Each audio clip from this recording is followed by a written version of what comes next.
All right, and now I will call the business meeting of the Portland Board of Public Education to order. It is Tuesday, November 13th, and the Board of Public Education is meeting at Casco Bay High School in room 200. May I please ask the superintendent to call the roll? Sure. Mr. Balfonts? Here. Mr. Rodriguez? Presente. Ms. Morioni? Here. Ms. Thompson? Here. Mr. Atkinson? Here. Ms. Seeliger? Ms. Davis? Here, and I'm glad to be back. Ms. Vendel? Here. And Ms. Uri? Here. And Ms. Slater? Here. Thank you. I'm also here. I'm sorry, Chair Chavarro, I know you're here. We did not have our roll. We don't have so. Okay. Would everyone please rise for the Pledge of Allegiance? I pledge allegiance To the flag of the United States of America and to the republic for which it stands, one nation, under God, indivisible, with liberty and justice for all.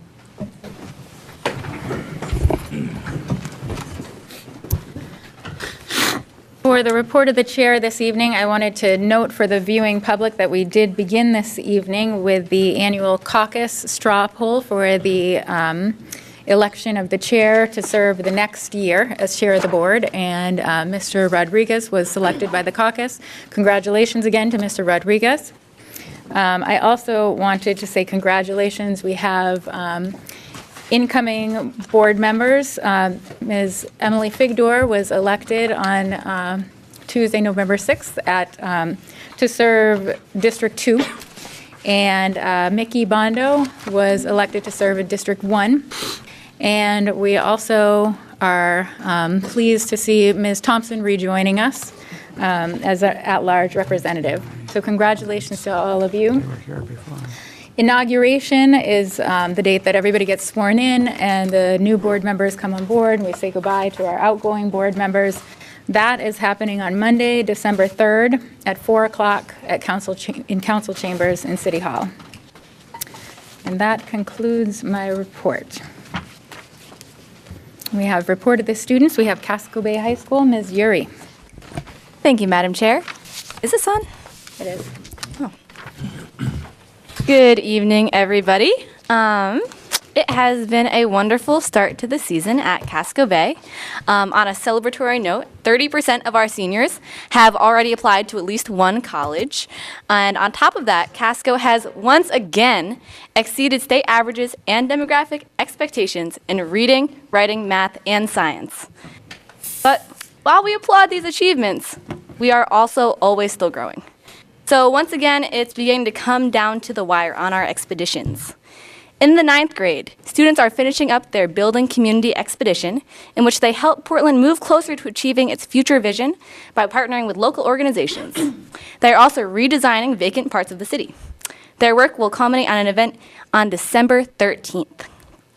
Sophomores will be culminating not much later on December 17th, where they will deliver grant presentations advocating for an organization of their choice.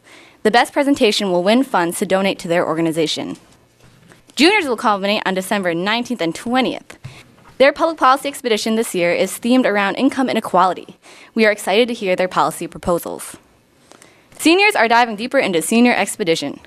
On the 19th and 20th of this month, we will participate in the Changemakers Challenge, a Shark Tank-style pitch in front of experts.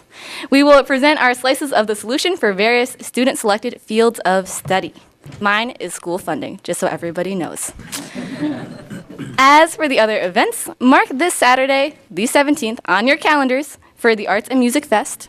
There will be live entertainment, basket raffle, burrito bar, and a cookie walk, which is just walking and eating cookies.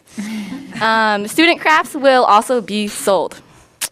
Also, get ready for the March to the Post Office on December 14th, in which every one of our seniors will celebrate submitting college applications. Now, moving away from announcements, tonight I will recognize student work. So many of you have heard of the Yellow Tulip Project, but if you haven't, it is a student-led nonprofit organization advocating for mental health awareness. Their goal is to spread hope and smash the stigma around mental illness. This group was started at Casco Bay a couple of years ago by Julia Hansen after her two best friends died by suicide. Now it's a thriving student-centered nonprofit that recently won the T-Mobile Changemakers Challenge. Members of this organization here at school have been active in community outreach across Maine. They have planted hope gardens, or yellow tulips, at Casco Bay High, Long Island, Scarborough High, Yarmouth, and others. On Monday, they will go to Winthrop and host a workshop for mental health awareness, entirely led by youth. So when you see yellow tulip, please think of this amazing organization and the important message it spreads. Finally, I am super happy to welcome my replacement, the incredible Joseph Kengolo, who was recently elected and I am sure will do far better than I ever have. And that concludes my report. Thank you. Thank you, Ms. Yuri. Report of the superintendent. Thank you, Madam Chair. We begin today by honoring Elinor Tierney-Fife, a senior here at Casco Bay High School and one of our 3 National Merit semifinalists. Elinor is one of just 70 students in Maine who were selected to be one of the approximately 1,500 National Merit semifinalists in the country this year, out of a total of 1.5 million eligible students across the country. Elinor, along with our 2 other semifinalists, will now have the opportunity to compete to become one of the approximately 1,200 National Merit finalists, which will be announced later this spring. Elinor is a gifted student and a leader, and we are incredibly proud of her for this accomplishment. So congratulations, Elinor.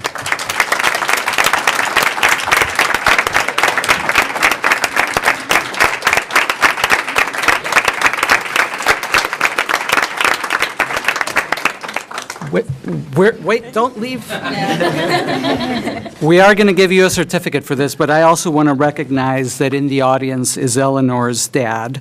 We always recognize parents and family at this time because achievements like this are not only a tribute to the student, but also a testimony to a strong support system. So congratulations to you. I know that you're very proud of Elinor, and I'm sure she is incredibly grateful for the support that she's received from you.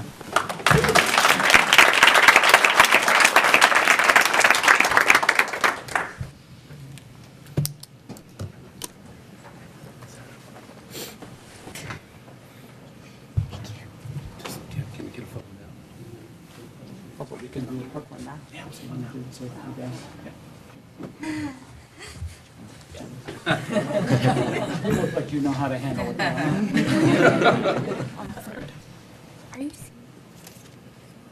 You guys smile. Awesome. Your first official act as a board member. Well done. I should recognize myself more. Honestly, though. You can have it.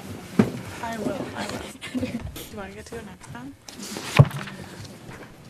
Next, today we are honoring Joyce Rogers. Mrs. Rogers passed away last May. She was the mother of 7 children, including Deering High School teacher Steve Rogers, all of whom attended Portland Public Schools. But Mrs. Rogers was much more than that. She served for many years on the Portland School Committee, including as chairwoman. She then was appointed to the State Board of Education, and she was also elected to the New England Association of School Boards and eventually became president of the National School Boards Association. In addition to her community service and raising a large family, Mrs. Rogers was a prolific writer. She loved reading and writing, and for years, before she served on the board, she wrote a weekly column in the Portland Press Herald called "I'm Outnumbered." I wonder what she was talking about. About raising a large family. Her light-hearted writing earned her the nickname of Portland's Irma Bombeck, and we are proud to be here honoring her today by presenting a plaque to her son Steve and I believe 6 out of the 7 siblings that have made it here tonight. So again, we're incredibly proud of the contributions that Mrs. Rogers made to the Portland Public Schools and to education across the country over many, many years, and I'm very grateful that you are here today to receive this plaque on her behalf.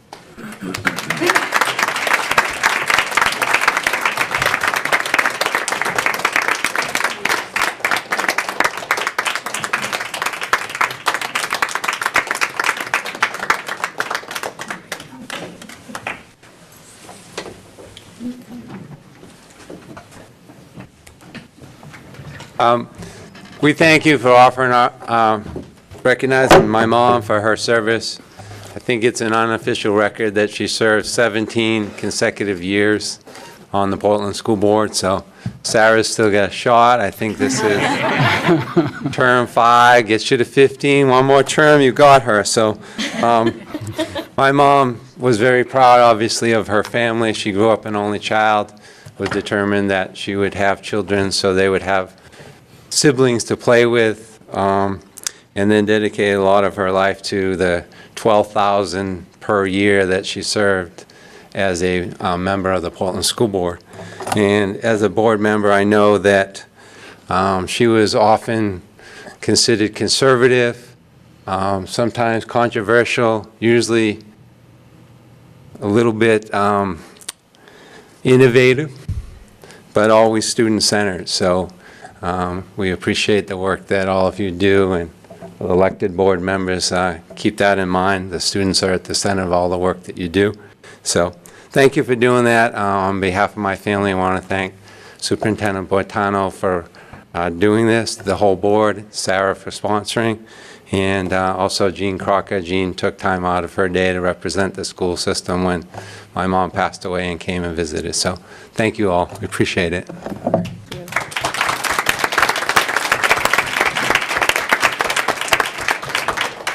Thank you, Steve. As you know, school was not in session yesterday in honor of Veterans Day. Of course, we recognize and thank our active service military and our veterans, but we also take this time to remember our Blue Star and Gold Star families, military families, and thank them for their sacrifice and generosity. We want them to know that they are a part of our community. I would like to draw our attention to your attention to a memorandum on your desks today from City Sustainability Coordinator Troy Moon. The memo looks like this. Should have it on your desk. The memo deals with the city's request to locate a base station on Peaks Island School to support the upgraded city streetlights. This request occurred last summer, and after doing our due diligence, which included the information that's in this memo, we determined that it was safe to allow the activation of the base station. We reviewed this decision with the Operations Committee at their last meeting, and they felt comfortable with the decision, but asked that I share it with all of the board. So I ask that you please take some time to review it, and if you have questions or concerns, we would be happy to put this on a future board meeting agenda for further discussion. Congratulations to Board Member Sarah Thompson on her reelection. I didn't know that she was running to catch Mrs. Rogers, but the gauntlet is there now. I look forward to continuing our work together, and I would also like to thank Ms. Seeliger and Ms. Vendil for their service to the board, and I very much look forward to working with Ms. Figdor and with Ms. Bondo as they assume their role on the board. I also would like to thank Portland voters for approving our regionalization referendum by a wide margin. As you know, this allows us to retain about $100,000 in state funding for system administration and continue to seek efficiencies by working closely with our partner districts. I would like to remind everyone that the 107th renewal of the traditional Turkey Day football game between Deering and Portland high schools will take place again this year with a twist. In an effort to add excitement and novelty to this tradition, Deering will be hosting the game at the refurbished Memorial Field. Our plan is to have host privileges rotate from year to year from one school to the other, so I hope you will all join us for this holiday tradition on Thursday, November 22nd for a 10:30 a.m. kickoff. Tickets are $5 for adults and $2 for students, seniors, and military personnel. Also this year, the PHS and DHS Alumni Associations are reviving the Deerport Dance on Friday, November 23rd at 6 p.m. at the Italian Heritage Center. Tickets are $15 and can be obtained by calling 772-2500 or 889-5356. This promises to be a fun night with dancing, for those who like to dance, to the Carmine Terracciano Band and everyone's favorite, concession stand food. That's what's on the menu, guys. I don't make this stuff up. In closing, I would like to congratulate Coach Scribner and the Portland High School sailing team for earning a spot and competing in the Invitational Atlantic Coast Championships this past weekend at the U.S. Naval Academy in Annapolis, Maryland. This is a first for Portland High School teams, and I'm very proud of them for their teamwork and their dedication. And that concludes my report. Thank you. Report of the Secretary. Consideration and action to approve the meeting minutes of October 16th, 2018. Is there a motion? Ms. Morioni, seconded by Mr. Balfont. Are there any questions on the meeting minutes? Seeing none, is there any public comment on the meeting minutes? Seeing none, Ms. Thompson? Oh, I was waiting to let you get to the next meeting. Oh, seeing none, I'll call for a vote. No. Oh, any board discussion, I'm sorry, on Ms. Thompson. That's all right, thank you. I just have a few friendly amendments. Again, because we're a school and school department, want to make sure we spell everything correctly. So under the report of the superintendent's remarks, second to bottom, congratulated. If we could just fix the spelling of that. On the second page, I believe, and again, we have her title in a different place, but under report of the committees, C, Finance and Personnel, it has Executive Director of the Budget and Finance, and I think in another part it says Executive Director of, so it has a the in there, but that's not a big deal. Just so we didn't want to change people's titles. And then under other committee and/or member concerns, the second bullet down, second line, it says city residents who are interested in service, or I thought it was supposed to be in serving on, but that's it. Okay. Ms. Davis? In a similar vein, university is misspelled in the superintendent's remarks. Fix that. Okay, any others?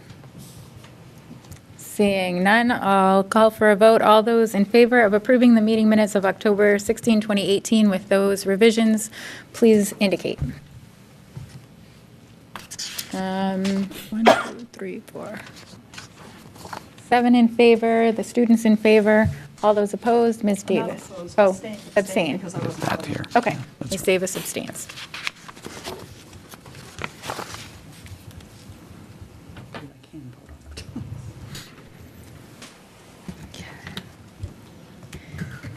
In report of the committees, we do not have reports this evening. We'll have those at our next meeting.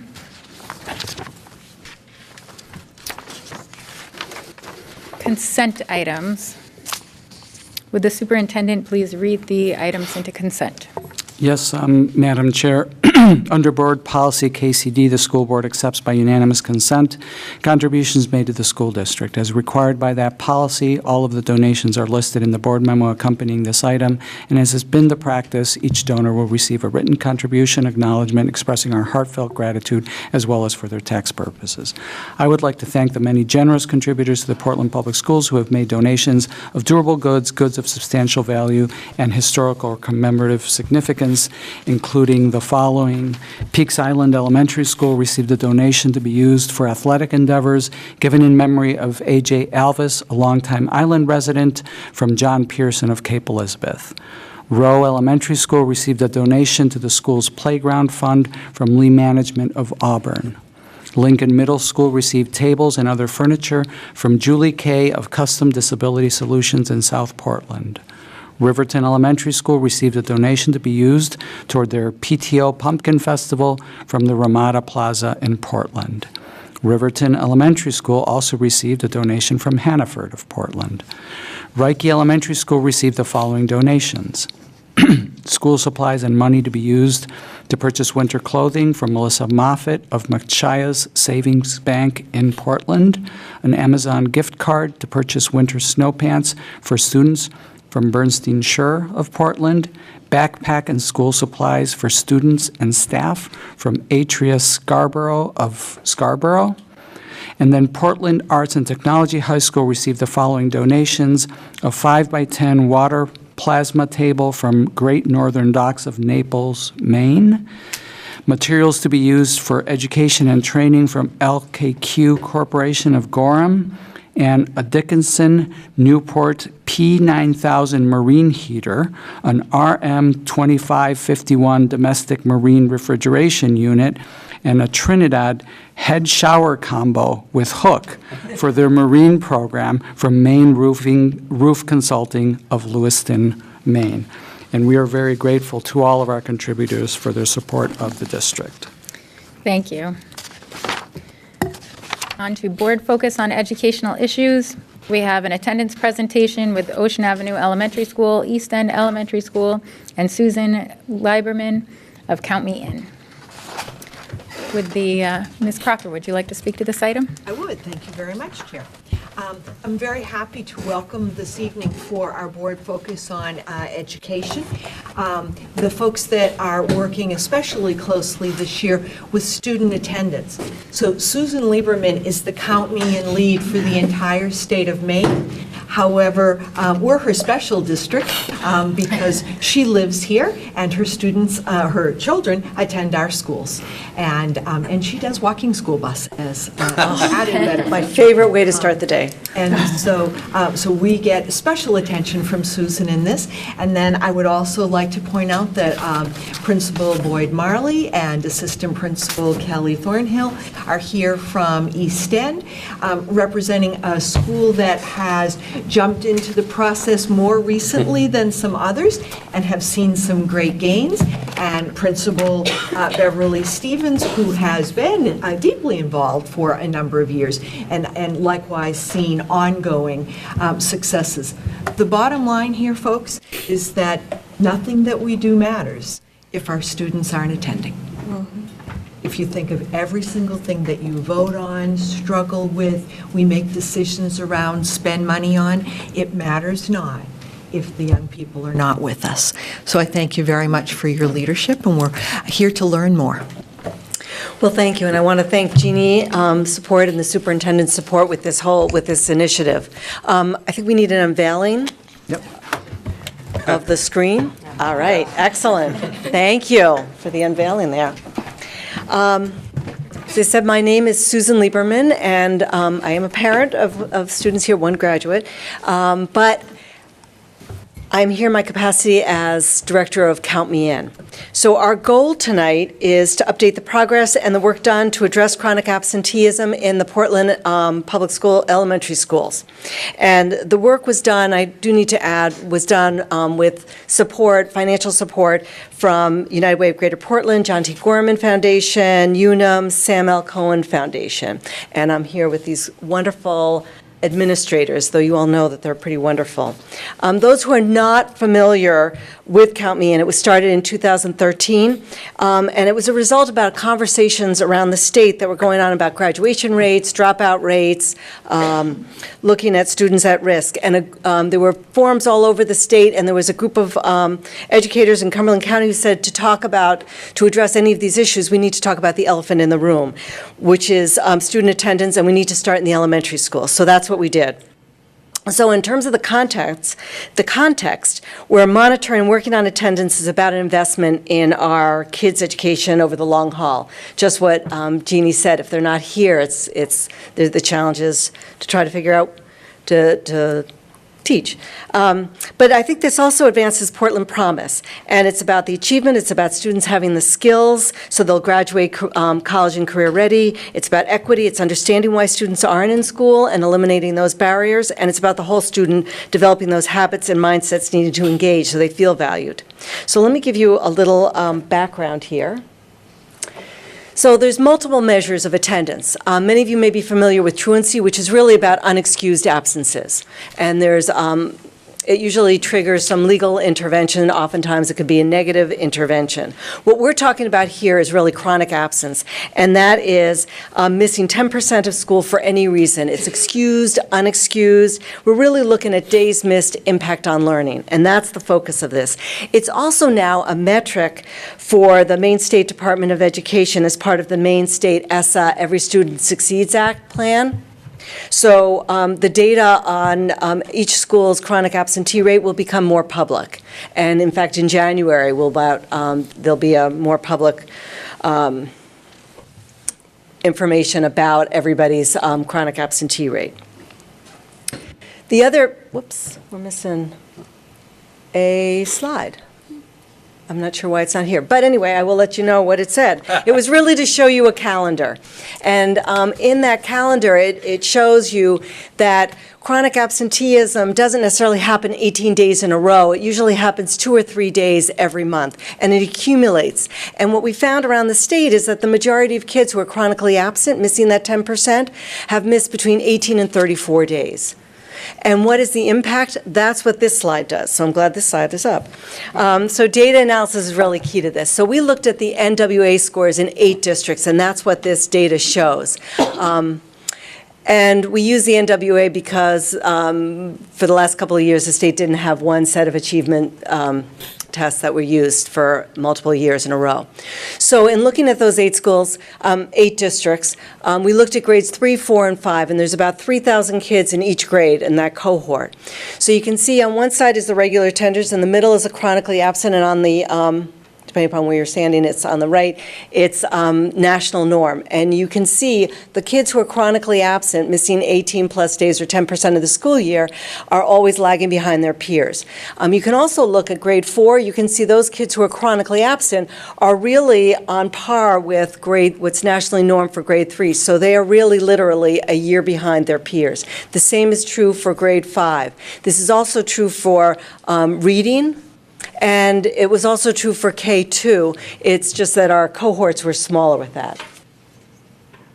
So I thought I'd give you, through our data analysis, I just want to describe Count Me In and sort of the process that we use when working with schools. We looked at these steps, and through data analysis, we found that the first 4 steps really made the difference. So it was really universal messaging, talking about attendance. It's about positive engagement, looking at school culture. It's about implementing an early warning response system, which is really knowing the data. It's also about building on the relationships that teachers have. It's having a review structure, which means more than 3 people are looking at it. It's moving from isolation to a whole school, and then looking at data-driven interventions. We're going to talk about the walking school bus and some really cool interventions that people have done. But it's really about building capacity. It's building on the strengths of each of the schools. It's working within the existing structures. So now we're going to highlight 2 schools and what they've done, specific practices. Some schools have been involved longer than others. And it's really about a team effort.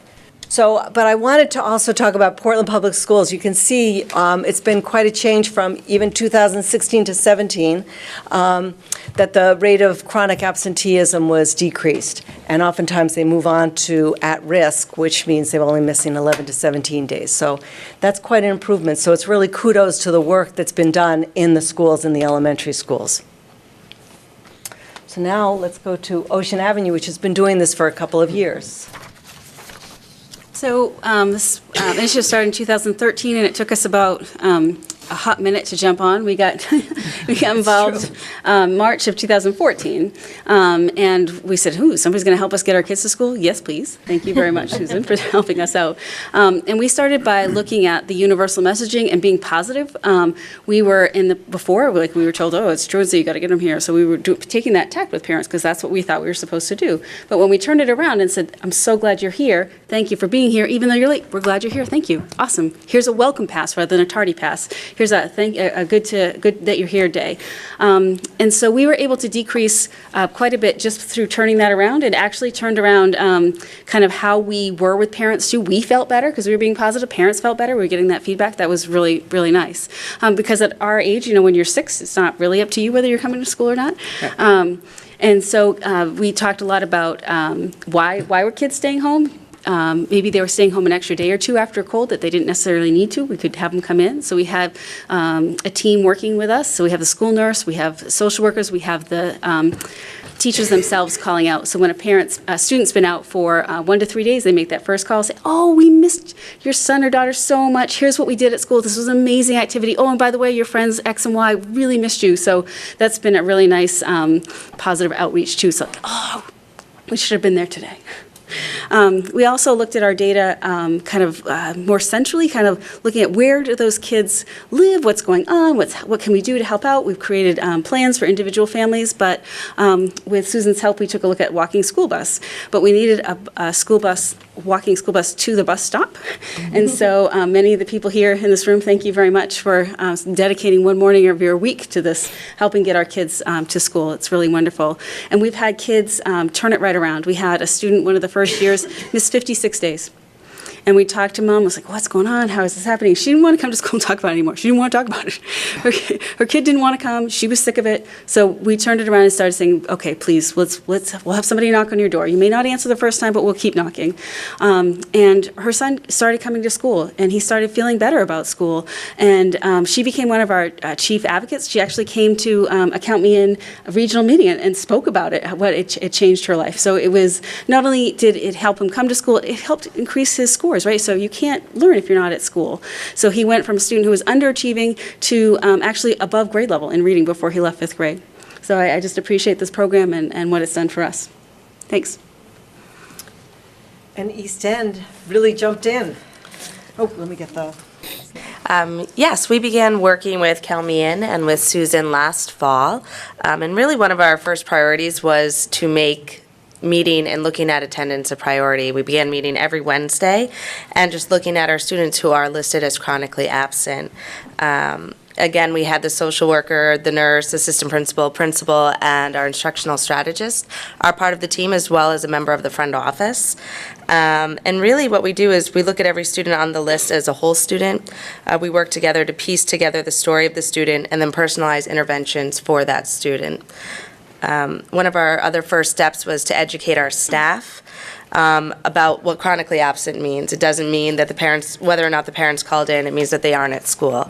And when students aren't at school, whether the parents call or not, that they're going to fall behind in learning.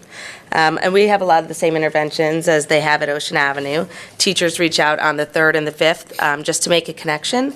We want students to know that when they're not at school, they're missed, and we notice when they're not there. Some other school-wide practices we also have, we switched over from a late slip to a welcome ticket. We greet students, as many students as we can, by name every morning. We have our walking school bus as well. We have a Rise and Shine program, which engages students first thing in the morning, and that's really helped to get students to school. At the end of the day, we try to have multiple staff members say, see you tomorrow. We also this year sent out a vacation letter to families, asking families to please plan their family vacations around our school vacations and attach the school calendar to the back.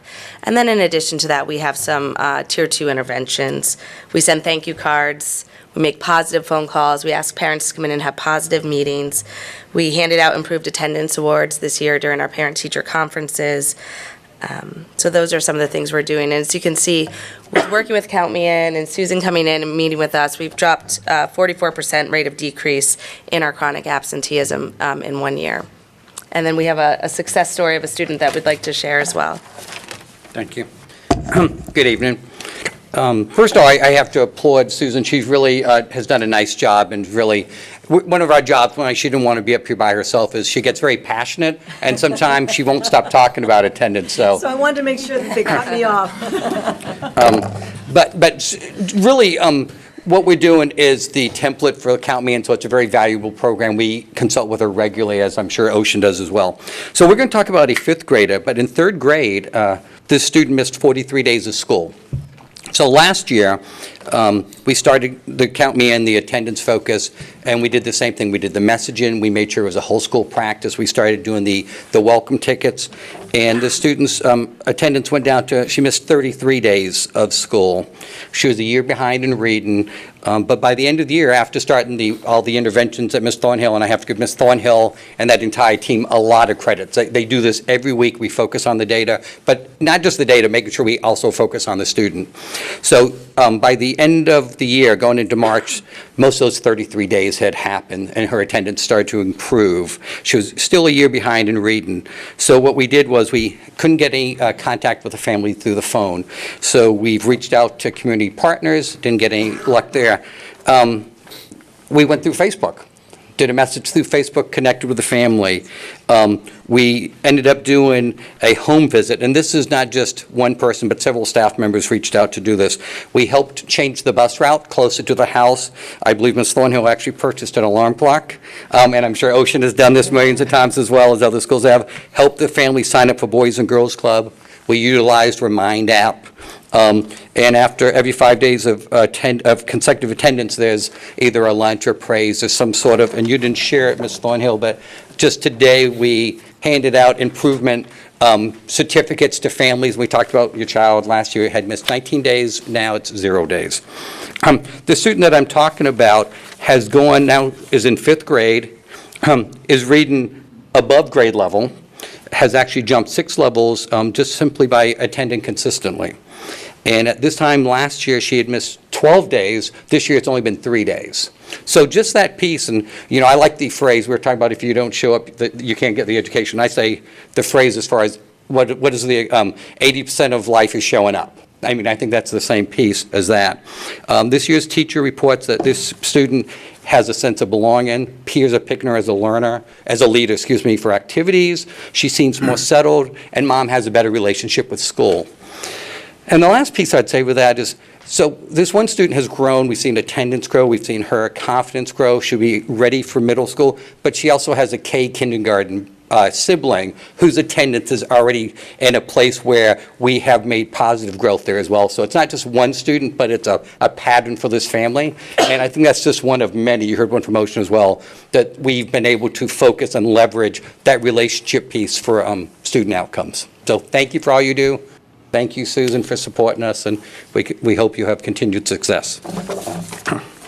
So I want to end a couple things. First of all, it can't be a success unless you have great schools and great staff and working together. So that really made everything a lot easier. The other thing that I want to mention is when we look at this data, I just have to say that we've been doing this data for about 4 or 5 years through Count Me In. And when we first started this, the state wasn't looking at chronic absenteeism, and now they are. So we were looking at counting all kids who are enrolled by the end of the year. Now the state is looking at chronic absenteeism as anybody who is enrolled during the year, whether they've been in and out. And so that impacts the transient populations. So just so you know that when you actually get the state data, it's going to be a little higher. You'll see the similar drop, but it will be a little higher because you're counting all kids who have been in and out of the school. So just since that's coming up, I thought that was important to mention as we see this. The other piece that I wanted to mention is, as you move forward with all of this, is to think about the chronic absentee rate in the district. Think about what can happen, and when you're thinking about different policies and different initiatives, how it can be integrated in together. But I'd also like to welcome any of you to join the walking school buses for a day, for, if you want to continue to volunteer once a week. Anything is fine, but it's really a great way to start your day. I think anybody here who does it would agree. It's such a fun way. It provides adults who are actually walking along with the kids. It gets parents who may not normally be involved. It welcomes kids who are new to the neighborhood. It's really just a fabulous way to start the day, whether they're going directly to school or going on the school bus.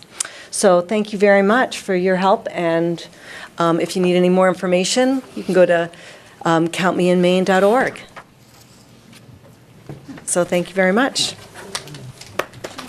Oh, do we have questions? Questions? I was supposed to ask you about questions.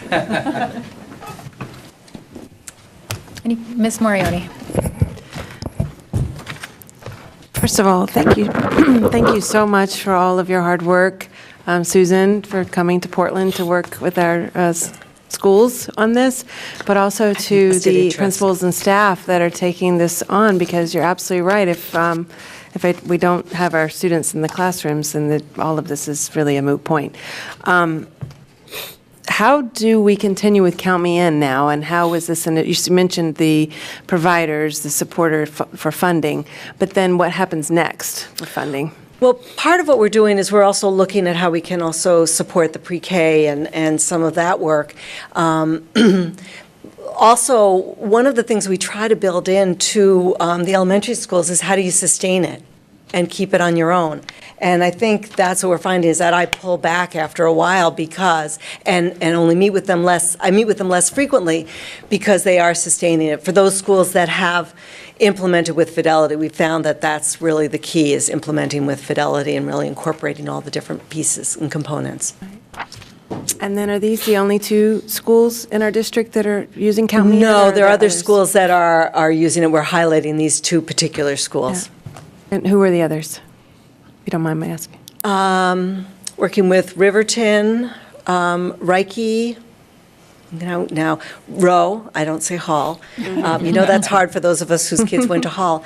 Rowe Elementary, help me out here. I think that's it. Peaks. And Peaks. And do you ever work with middle schools or high schools?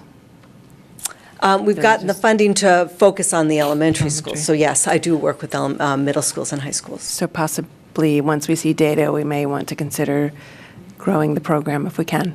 Okay, thank you very much. I think the idea too is to really get this pattern down of attending Yeah. school early, so hopefully it sustains too. Definitely, yeah. Thank you very much. Any other questions? Mr. Rodriguez? It's the same thing. Thank you, Ms. Lieberman, for working and, everything that you've These guys. extended to. Well, I thank these people almost every other time. I know. First of all, I just wanted to clarify, I'm pretty sure about this, but on the slide where you have the math achievement scores from 15, 16, and 17, the dark blue, that's the state of Maine, correct? That's not No, Portland? that's the national norm. But so the far left blue. The far left is the national norm from the From the WEA. The NWA company looks at the national norm, and that's What's based the on. far right then? Yes. All right. Depends how you're oriented. Yeah, so- It's the highest number on any of the charts, isn't that? Is the national norm. Right. The one on the other far side is those who are regular attenders, who are attending school for, haven't missed 7 days or less. So those are part of that 3,000 student cohort that you use for the analysis. So that's So the it's Maine. 3,000 student There were 8 cohort that is regularly attending. Yes, thank you. And Good. it's comprised of 8 school districts who are involved with Count Me In. Perfect. So I guess I wanted to ask about the challenges in contacting the families when we get to those interventions, specifically on how, because I know in the past it's been challenging to keep updated information, contact information for our families, especially families who might have more frequent changes in addresses, phone numbers, et cetera. And so you spoke about how going to like a Facebook Messenger to contact family. What can we do? Are there any interventions to help us keep the contact information more accurate? Well, I was ready to answer the question until you followed up with that question, or that clarification. My style. Yeah, well, and you touched a little bit on it, Susan, as far as transiency is a large piece of this. I think both of our schools have high transiency rates, and so that's just one challenge. Yeah, communication's the key to virtually everything. You guys know that in your role. So we do try to keep updated, but we've used Remind app, we've used Talking Points, which Multilingual has provided, not provided, but, given us an idea that that's a good way of contacting, especially multilingual families. So we use those. I mean, basically, I think the idea is that we leave no stone unturned as far as notes home through older siblings, knocks at the door, utilizing community police as a resource, any sort of partnership that we have. So I can't answer as far as the best way to update that information, because you're right. And some of our families, they have a certain amount of minutes on their phones, and those are precious. It's a resource to them. So just recognizing that, and I think the big piece is staying positive, not sort of making assumptions about people don't care about the children and education is not important. It's really like, how can we support and partner with them? And that's the big message, I think, is we just want to partner with you and have your child here. However we do that might be completely different, person to person, family to family. So I don't have an answer for that overall one, but I think just not stopping and making sure that we continue to let the family know you're wanted, you're welcome, and we missed your child.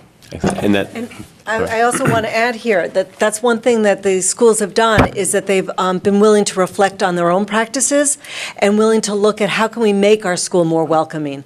What does it look like when we walk through the door? What does it look like when somebody's greeted? It's all those different aspects that makes the difference. Absolutely, and thank you for saying that, because that's where I was going. Like, a lot of the changes also are on our end, not just family changes. Absolutely, So I wanted to absolutely. recognize that. I mentioned it also because this year we started to do the registration online, which is different from the past, and that in some cases facilitates getting updated information. In other ways, in other cases, it's challenging for some folks to navigate it. I remember in the open house, having tables with folks which is being walked through the process of registering online. So, anyways, so just recognizing that. And then lastly, I wanted to mention earlier today, and during my day, I get in and out of the car a lot, so I might not have, I've listened to NPR, and they had a story, you know where I'm going. Yeah. So they had a story about some of the interventions, particularly some of the ones that you guys mentioned tonight, and the adverse effects that it might have on students who do have good attendance, and because they see their peers who, possibly under their perception, are not trying as hard as they, getting recognized for something that they've just been doing all along. So, and that was just what the NPR story said, not necessarily something that I would recognize. So I wonder if you guys had thoughts about The that. NPR story was talking about the certificates of attendance. One of the things that's really important to remember is when we went back to that series of steps that need to be done, it's really important that you're looking at talking about attendance, but it's also the positive engagement. It's all those other elements that are key to the success. It's not just one thing. So a certificate by itself is not necessarily going to be the answer, but it's tied into everything else that you're doing. And I think that's really an important piece. But I think you want to add? I didn't mention before, but another practice we started was to give excellent and perfect attendance awards. So if you miss 3 days or less, then you get in. So we do it 3 times a year. They get so excited, and or if they were here every single day. And there are stacks and stacks of them that I give out. So it's wonderful. It's such a good. The kids go home. The parents have started to talk about it too. Like, oh, they got so excited. It was so they definitely get recognized for coming to school, even if they never had an issue in the past. That's excellent. And then just the last thing I was going to say, I'm a parent of a 5th grader. To my daughter, I'm not allowed near the school anymore. So definitely the walking school bus might be my way in. Thank you. I say break the myth. Even because as a middle school parent, I thought I wasn't allowed to walk through the door. And somebody said, of course you can. I thought, really? And I did, and it was okay, and they survived. One graduated. But it really is that parent involvement and that parent connection that really does make a difference. You just It all can't. turned in 4th grade for us. Yeah. Ms. Davis? As someone who has been a substitute walking school bus person for the Ocean Avenue School Bus down by central office, it is an amazing way to start your day. And I think part of the message also is that the community cares about our kids and our community. And it's interesting because having watched this and done it periodically over the past several years, I have seen people who don't even have kids are invested, and they're watching to see if kids are going to school. You see the growth and the change in some of the folks who've been there a while, and you see the turnover. And the folks who have just moved to this neighborhood, which is a fairly low-income and stressed neighborhood right next to our central office. But the smiles and the ability to connect with kids, I highly recommend it, especially if you don't have any children in school anymore and you would like to see some elementary school kids. This is a great way to volunteer. It doesn't take a lot of time, but boy, it is wicked fun. Yep. They have a good time and they talk. You know, you have these wonderful conversations about whatever an elementary school child would like to talk about that morning, and you communicate that piece that we are really glad that you're going to school today. Thank you so much for bringing that up, Lori, about the community. It's really changed. It has changed. Yes. And we have the 4th and 5th graders now helping out the younger kids and saying, no, we want you to come. Like, they say, come help us knock on this door. And they look up to you, and they're doing that. They're doing that. It's wonderful. It went from kids walking in isolation to a party. Down, and it's really fun. And they do welcome the new kids that come in. And neighbors literally leaning out their windows saying, yep, they're here, no, I've heard, sort of, it involved actually the whole community. It's really been fascinating to watch, so highly recommend it. Ms. Yeri? Thank you, Madam Chair. Thank you guys so much for your work. I just have a couple questions. I was wondering, you said your funding focuses on elementary school level. Is that because there have been some database outcomes showing that it's more impactful at the elementary school level, or have you seen any returns in middle school and high school? Yes, I have seen a lot of returns in the middle school and high school, so thanks for asking. We started in the elementary school because that's where the community at large wanted to start, and it was also a surprise for people as to how many kids were missing school, were chronically absent, and felt that, as Bev said, and I think as these guys said, that if we can start when they're young, then we can develop those habits of learning and those foundations. But we have had, chronic absenteeism is solvable, and so it is worth doing in the middle and high school, and we have seen the difference. Awesome. And then my next question was, have you noticed any sort of demographic trends along with chronic absenteeism? And if so, what sort of equitable practices are you implementing to best fit the needs of each student? Well, I think we try to individualize what those needs are. We do know that kids who are transient, and we were measuring as those kids who have been enrolled in one school for less than 165 days, we see that they do have a higher rate of chronic absenteeism. Yeah. So that has been fairly consistent. We also looked at kids with IEPs, and that's varied depending upon the school system, as well as kids who have been identified as ELL, as English language learners. Awesome. And I just want to thank you guys. When I was in kindergarten, I was chronically absentee, and I actually ended up dropping out of school and learning with my parents. And I think that if my school environment had been more welcoming, and if I had had a party taking me to school rather than me walking to school by myself as age 5, it might have been easier and might have been a bit better experience for me. So I think that the work you do is truly impactful and significant, so keep doing it. Thank you. One of the things that's guided us is a comment we got from a student many years ago that said, I didn't drop out of school, I just stopped going and no one asked me why. And so that's a really important thought to have. And what we're saying here is we notice every kid, and every student here is important, and we want them to be part of the school community. So thanks. Thank you. Thank you. I'm going to turn this off. Yeah. No.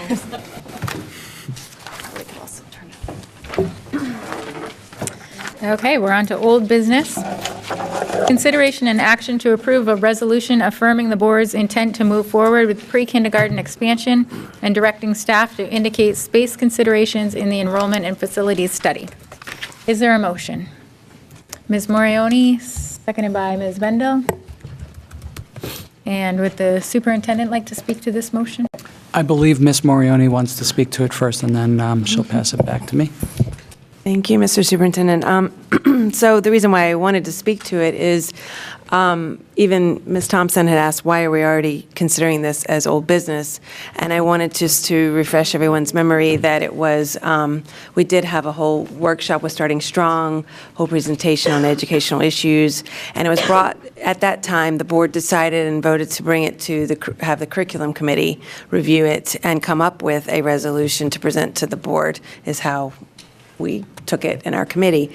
So what's before you is the work of the superintendent and the curriculum committee, and I'll leave it at that. Most importantly, to say thank you again to Starting Strong and all of their year-long work reviewing all of the data and the needs of the district. And it was on our curriculum committee October 30th meeting that we started to discuss it further as to what resolution might need to entail. And so I just wanted to say again, on behalf of the curriculum committee, we're bringing this resolution forward. Thank you. Superintendent? Sure. So I'm not going to go into a lot of the background because I think Ms. Morioni did that extremely well. So I just want to go through what we are asking the board to do today. So we are asking the board to reaffirm its commitment to expanding access to high-quality early childhood programming, utilizing Portland Public Schools venues. This is timely now. It's an important decision, and the reason that it is in front of you on sort of a quick turnaround from our October 18th presentation on this is that it's required for us to firm up our numbers as we move forward with the enrollment and facility study. Affirming this commitment today will allow us to reserve space in existing Portland Public School facilities to enable implementation of the proposed scale-up. I want to point out that the board is not acting on the method for achieving this scale-up. The resolution, if you look at it, specifically asks staff to further develop all of the options that were presented at the October 18th meeting. The resolution also does not commit the board to financing any of these options through public funds. The resolution calls on the community partners that have worked to develop the comprehensive approach to pre-kindergarten in the community to continue their work, particularly in exploring funding options for the scale-up and other related activities that are needed to achieve universal access to high-quality early childhood in Portland. So that's what you're being asked to act on today, and that's all I have. Are there any questions, Ms. Davis? There seems to be some confusion on the date, and I think that it was the 16th. I wasn't present, but I believe, given the minutes, that's when you got the presentation. And so the resolution references the 18th, but I think that should probably be the 16th, just so that we make sure we don't create a meeting we didn't have somehow. You're correct. We'll It's the consider 16th. that a Yeah. typo, and when we Yep. take up the motion, we'll consider it amended. Any other questions? Ms. Thompson? I just want to know if the superintendent can elaborate a little bit more with regards to financing, not financing, because I know that we had made, or we had talked about phasing in. And so could you clarify that this is not implementing right away, that you do have a phase-in approach, or can you talk a little bit about that? Yeah, it's all three of the options that we discussed on the 16th had a phase-in component to them. So to get to the additional number of seats that we discussed, we wound up at 11 classrooms that would needed to be phased in, and we talked about doing that over 5 years, so increasing at roughly 2 per year to get to that total number of classrooms. So it is intended to be phased in. But that's not, again, we're not acting on the how we're going to do it. We're not acting on the how to finance it. The finance point is that if you recall in the presentation, there are multiple ways in which communities have been able to support this type of work that are something other than putting it into the school district's budget. And so I think that we have a strong commitment from starting strong to continue to engage community stakeholders now around the financing issues in the same way that they engaged stakeholders around the what is it that we're trying to achieve with expanded access to high-quality early childhood in Portland. And so it's an effort to say that there are many ways that this can be funded and that we should explore all of them, and that it's not just the board's responsibility that this is. It's the board, it's the business community, it's the city council, it's the advocacy organizations, all of the different stakeholders that have an interest in expanding high-quality pre-K access in the community that should be engaged in that conversation. So I just want to follow up. So do you anticipate, I think we have 5 in our schools right now that are employees. So do you anticipate that we won't be subcontracting out all of those positions that will still involve our employees? And will they be Portland Public School employees, or would they be employees of Opportunity Alliance, and how do you Those are the foresee- choices that we have presented, that we presented at the workshop, and you're not acting on any of those options today. Those, if you recall, during that conversation, we had fully fleshed out the TOA option. We had fully fleshed out the Portland Public Schools scale-up option, except that we only had it as a during the school day program. And so I believe it was Board Member Balfons asked us to do an apples-to-apples comparison. So what would it look like for us to be able to run the before care, after care program using Portland Public Schools employees. And so that is work that is still ongoing. So I do envision bringing that. And then the third option was the basically scaling up by RFP. So putting a solicitation out to other community partners who would then respond, and we would select to run those programs in our school sites. So those are the three options, and we are not fully fleshed out on that last option. We had not done that. We have a projection from 3 of the organizations that currently provide those programs for what it would cost on average for them to run that, but we've not done the level of in-depth due diligence that we've done with Opportunity Alliance or with our own sort of programming options. So, but we're not asking you to act on that. So to your question of what will happen to our staff, we're not at a point where we're making a decision around that today. So that would, again, that would change substantially if we went with the Opportunity Alliance option, or if we, it might change somewhat if we scaled up through RFPs. So that's yet to be determined. And again, those are not decisions that I'll be making, those are decisions that you will be making. I was just also on the second page where we talk about 11 classrooms and serving on both the district's enrollment facility studies and co-chairing the LISETH Building Advisory Committee. We're already down 1 pre-K class because of costs with the renovation. And we were going to plan on having, I believe, 2, if not 3 there. And now we're down 1 because of the cost. So I'm just wondering if that is being taken into consideration as well as we move along here, because 11 seems pretty specific to me.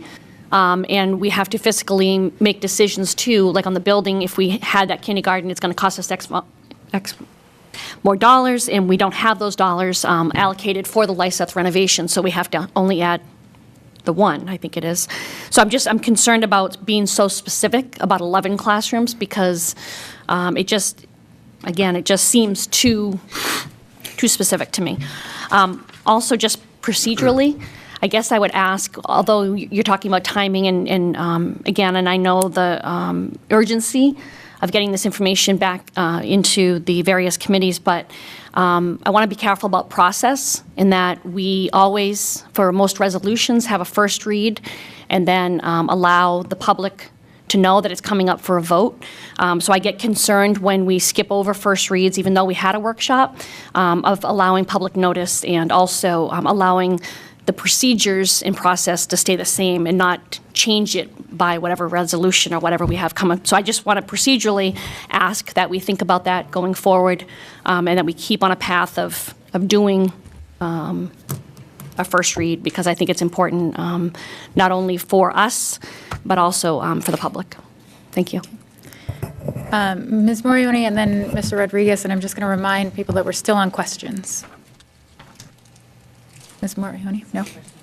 Okay. Mr. Rodriguez? I suppose I can frame this as a question. I just wanted to clarify, Ms. Thompson speaking of design options that were made about the LISETH renovations, but no decisions have been made about what we will do specifically. Perhaps the question would be, Ms. Thompson, do you mind clarifying that? You're correct, in that there has been no decisions, but when you look at the millions of dollars that we have allocated for LICETH and what we can buy with the millions of dollars that we have, the last option, which is still more than the millions we have, is knocking it down to less pre-K classrooms. So I don't foresee that we're going to actually blow out the budget to add, but maybe, I don't know, but no decisions have been made. Any other questions? Seeing none, I'll ask for public comment on this item.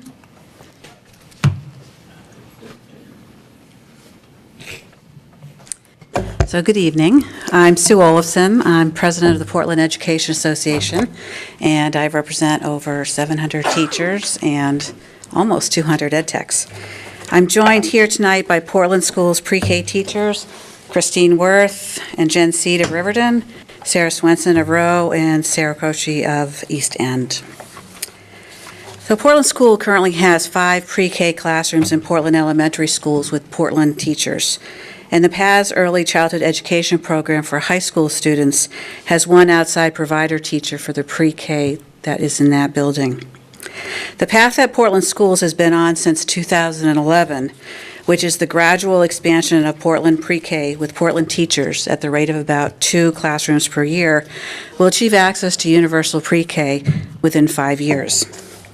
The proposed resolution before the board tonight calls for the board to direct the superintendent to provide documentation about 3 program options for the expansion of Portland pre-K, although it doesn't state to whom the documentation will be provided, or whether the purpose of the documentation is to help the board make a decision at some point in the future.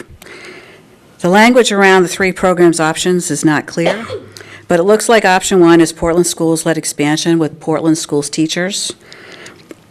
That option 2 is outside provider-led expansion with outside teachers, and that option 3 is some combination of 1 and 2. The PEA does not support the resolution as written. The PEA does support the path that Portland Schools has been on since 2011, which is the gradual expansion of Portland pre-K with Portland teachers at the rate of 2 classrooms per year, which over the next 5 years will achieve universal pre-K. In looking through the documents that were provided in the school board packet for the October 16th meeting that were presented, I'm assuming, in support of universal pre-K, the one entitled Starting Strong, Draft Portland Pre-K Expansion Plan dated 10/12/18, creates the impression that an inclusive and impressive number of organizations participated in the strategic planning process. Yet I, as the head of the Portland's largest employee group, was not invited to be part of that. And though the list includes pre-K teachers, none of our Portland Schools teachers were contacted to participate. In fact, when I met with them earlier this month, they were surprised to hear that Portland Schools was considering an option that could have them no longer employed by Portland Schools. I believe that some of their administrators were surprised also. In the document entitled Pre-Kindergarten in Portland, Community Perspectives and Recommendations, also included in the board's October 16th packet, which was produced by the Data Innovation Project for Starting Strong and Portland Schools, dated January 2018, on pages 6 and 40, it states that, quote, pay disparity between private and public preschool teachers is well documented. That preschool providers reported that training and retaining quality teachers is a challenge due to the wage disparity between public and private preschool systems. It also states that research shows that when there is low teacher turnover and higher wages, children spend more time engaging in positive interactions and developmentally appropriate activities with peers and teachers, therefore contributing to healthy development and school readiness. And because of that research, to continue the quotes, it was recommended that preschool quality rating systems should include teacher compensation as an indicator of quality, end quote. Compensation includes not only a living wage, but access to high-quality health insurance and a retirement pension. Despite this Starting Strong Portland Schools documents statements about the importance of competitive compensation for pre-K teachers, none of this was mentioned in the proposed resolution before the board tonight. One conclusion that could be drawn from not having the PEA and Portland pre-K teachers involved in the strategic planning and not including the importance of compensation to high-quality pre-K programs in the board resolution could be that the main reason that Portland Schools is considering an option that would subcontract all pre-K teachers to outside providers is primarily being considered to save money. Subcontracting teachers to outside providers would create within Portland Schools a group of second-class teachers, the ones who are part of the PEA bargaining unit with good compensation, and the ones who aren't, the ones who work for private providers and who are looking to move into PEA elementary teaching position just as soon as there's an opening. The PEA will oppose, for these reasons, any plan to subcontract teachers to outside providers. The superintendent states tonight that you're not acting on the how, but the how is very important. In a few minutes, you will hear from Portland pre-K teachers, all of whom previously worked for the outside providers, some of whom are being considered. And they'll talk about why they chose to move into Portland teaching positions and how Portland can move towards universal pre-K and provide the services, the other services needed to reach all students. Thank you.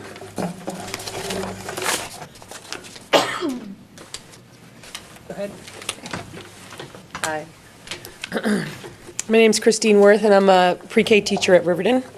And I've been there at Riverton since about 2012. And I started while Opportunity Alliance and Portland Public Schools were in a collaboration. So previous to coming to Portland Public Schools, I worked at Opportunity Alliance for 14 years. And it is a wonderful organization. You know, I'm looking at my notes and I'm thinking, you know, I don't want to demonize this organization. I learned a lot. Opportunity Alliance, for people that don't know, serves families who all live at the poverty level. So as a young teacher, I got an education. I got an education about poverty. You're in families' houses. You're doing home visits. There's no denying, right? So I needed that education coming from my middle-class background. And I also got to work with new Mainers. I got a lot of education around what new Mainers need. And I also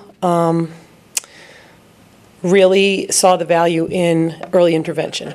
However, when I started at Portland Public Schools, I joke around that I clicked my heels when I came to work every day, and I still do. And for people who know me, they know I'm really committed to my job. And I want to say, first of all, when I came to Portland, I got better compensation. Not only better health insurance, and I'm able to take part in the Maine retirement, Maine PERS, which I did have Retirement Opportunity Alliance, but not at that level. I also, the HR at Portland Public Schools took into account my education. I had my master's degree. They took into account my years of teaching, and my salary was commensurate with my experience. So a couple other Portland Public Schools teachers who were also from former Opportunity Alliance employees also stated that their salaries took a $20,000 jump coming to Portland Public Schools. Now that's pretty amazing. And were we K-12 teachers, HR would have looked at our education, our years teaching, and given us a salary commensurate to our experience. So I felt like, wow, this is equitable. And I was really just, again, clicking my heels coming to work every day. At Opportunity Alliance, we were laid off every summer and had to collect unemployment, which was really difficult. And you're thinking every summer, is my program going to still be here, or is this neighborhood still going to have a Head Start program? It was really up in the air. There were so many layers of administration at Opportunity Alliance that one current Portland Public Schools pre-K teacher taught in a Westbrook Opportunity Alliance collaborative, and in that program, she wasn't allowed to talk to the custodians. She had to email her administrator for them to talk to the custodians to get more paper towels. It was like the layers of administration. I mean, you can imagine if you have a child in your classroom who needs more help, that those layers of administration is not as low stakes as paper towels. It's like, the stakes get higher and higher. So, and then, of course, that leads me to the beauty of working in a Portland Public Schools in a Portland Public School, where we have a nurse, social workers, custodians. At Opportunity Alliance, the teacher is the teacher, the social worker, the custodian, the first aid provider. And that is true.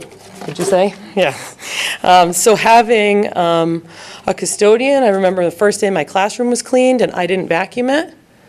I literally was in awe. And for that reason, Jen, who also was a former Opportunity Alliance teacher, and I at Riverton are constantly giving our custodians Dunkin' Donuts gift cards, anything we can, because we're still so appreciative we don't have to vacuum the floor every night. Let's see, finally, I can go on and on, but, staff vacancies took a really long time to fill, and I know that Sue alluded to the fact that, it's hard to fill staff vacancies in a private preschool because teachers are making more in a public program. One teacher said that she wanted to be part of a professional staff, one in which she felt valued for her skills. And she also states, working for Portland, I feel like I'm focusing on my teaching and growing my students. When I worked at Opportunity Alliance, I was stretched in so many different directions, day-to-day tasks, cleaning, paperwork, that I had to pick and choose where my focus was scattered. She said she felt like she was disconnected from her school district. Finally, I feel like I'm teaching in a pre-K-5 class school, not a K-5 school with a pre-K classroom. Furthermore, in the last few years, we've been working without a pre-K coordinator, one I know that we need and has been stated over and over in the paperwork you all received. So we've been taking the initiative. Our public pre-K team has taken the initiative to create our own PLC in order to further our growth as teachers. And we've met with Malia. She's asked us to incorporate certain training topics into our calendar, but she's also respected our team's opinion about our needs for further training. So this was an experience I had ever in 14 years at Opportunity Alliance. So I also want to talk just a little, I just want to reiterate about our autonomy and the trust that the district has put in us. And, as a team, we believe and advocate for the need for more high-quality pre-K program in the city. However, there's a reason why Portland Public Schools pre-K children are consistently meeting and exceeding our expectations. We received training by highly qualified curriculum coach in the 2012 to 2015 school years, and we're a tight team. We use each other's expertise and are consistently pushing each other to best meet the needs of the children and grow professionally. I also just want to say that I know that the length of the pre-K day was stated as a barrier on a lot of the paperwork you all received, but teaching since 2012, the length of the day can be a barrier for families. Transportation is also a barrier. Some parents need childcare, they're willing to pay for it, as was the case for me. My son is now at Rowe, but he was in one of the Portland Public Schools pre-K collaboration programs, and I paid for the childcare. So there are many barriers, and the length of the day is not the only thing. Again, transportation is one that we hear a lot of at Riverton. So I just want to say, finally, I speak for myself and the other 4 PEA members of the team. I worked at Opportunity Alliance for 14 years. There are 3 Portland Public School pre-K teachers who also worked there, 1 Portland Public School pre-K ed tech, and 2 Portland Public School elementary teachers were all former Opportunity Alliance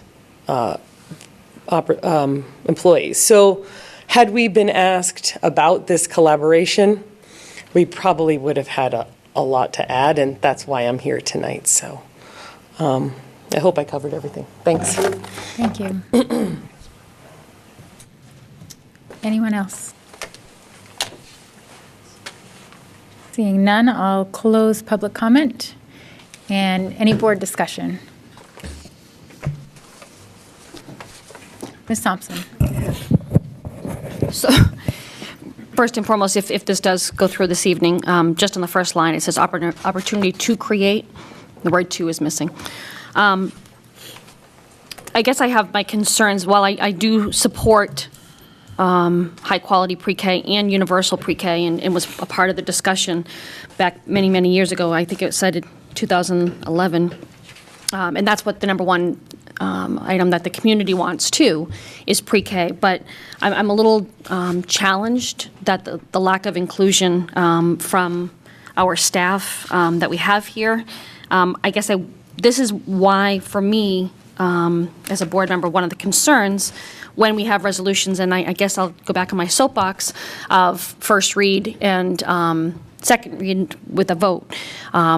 Even though we had a workshop, I don't think that there was an opportunity for everybody to know that this was coming up for a vote this evening, and therefore there wasn't a lot of opportunity to suggest changes, not necessarily from board members, because we did have it in our packet a week ago, but not being part of the curriculum committee, I didn't know either until I saw it in the packet that it was coming up, and then I questioned Ms. Morioni as to why it's old business. And again, I know the importance, to the superintendent's point, serving on both of these district initiatives for the capacity, et cetera. But I think it needs some more work. So I would like to ask that it go back to the curriculum committee for more inclusion and bring it back to the board sooner than later, would be where I would be. Thank you. Any other discussion? Ms. Morioni? I appreciate my colleagues' remarks, and I also appreciate our teachers that are here with us tonight. Thank you for all your hard work. I think the intent from the curriculum committee, if I may speak to that, and maybe my colleagues Tim and Mark could add in, was really just to move forward the idea that the board is collectively, if we do so vote in favor of this, that we do want to move forward on our pre-K, have the staff and the district move forward on pre-K classrooms, and basing it off of what we heard from Starting Strong. I am reluctant to be any prescriptive at all in this. This is just the intent was that we as a board could collectively vote and say, yes, we are in favor of moving pre-K forward and adding pre-K classrooms each year. Honestly, period. After that, I don't think we necessarily meant to prescribe any language in there. We were just bringing in what we had heard from the workshop and trying to move it forward. But the intent is really so that we sort of put the stamp of approval of, yes, let's move forward again with pre-K work. And to the superintendent's point, we're not making any decisions tonight on that how piece. And I do understand from from Sue Olafson and the PA, I understand that the how part is very important to us, and I don't think collectively as curriculum committee members or as a board we are there yet at all as to the how. So I am willing tonight, if either to bring it back to committee or just to even strike a paragraph in here that has more explicit detail about the how, so that we may be able to come to some kind of consensus around. But I would like to defer to to the superintendent. And the paragraph that I think that would make most sense to get rid of would be the I think it was the one where it's specific around the 11 classrooms. I don't know. Does anybody else have a idea for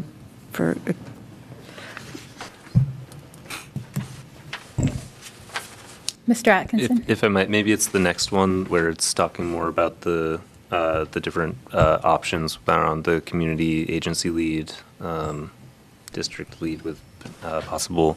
Is that the one that you think Yeah. should be stricken? Because the 11, from my understanding, the 11 classrooms is really about reaching all of the students in the free and reduced lunch area, and that's why we're doing this is partly to tackle the achievement gaps and opportunity gaps that exist, and sort of are the reason why we're moving forward, and have been working towards the Portland Promise. So I think for me, I think maybe it's that next one down that Can I just clarify something? So the 140 slots are not all for free and reduced lunch students. That's so that we can cover all of the free and reduced lunch students who are currently not availing themselves of pre-kindergarten programming, and be able to maintain the demographic representation of the district in those programs. So that's roughly 50-50. Yeah, sorry if I stated that imprecisely. It's that way. So, We could certainly bring it back to committee if that's the will of the board. Okay. To So I think procedurally, we either need amendments or we would need a motion to send back to committee. Ms. Thompson? I'd like to move it back to the curriculum committee and have them take it up as soon as possible so we can realize the results as part of the district capacity study. I second it. So my only question with that is, how does that affect our? It dramatically affects our ability to give the consultant parameters for what they should be looking at under the enrollment expectations for our schools. That's why this is on the agenda now.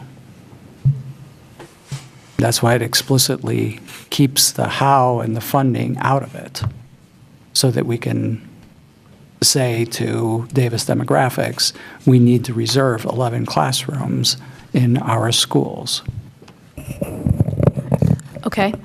So I guess if there's the will, then maybe we strike the whole last paragraph, because that's where it talks about providing the leadership and convening and so on and so forth, and take out, and maybe it's the district provides leadership and convening and advancing opposed to an else. I don't know.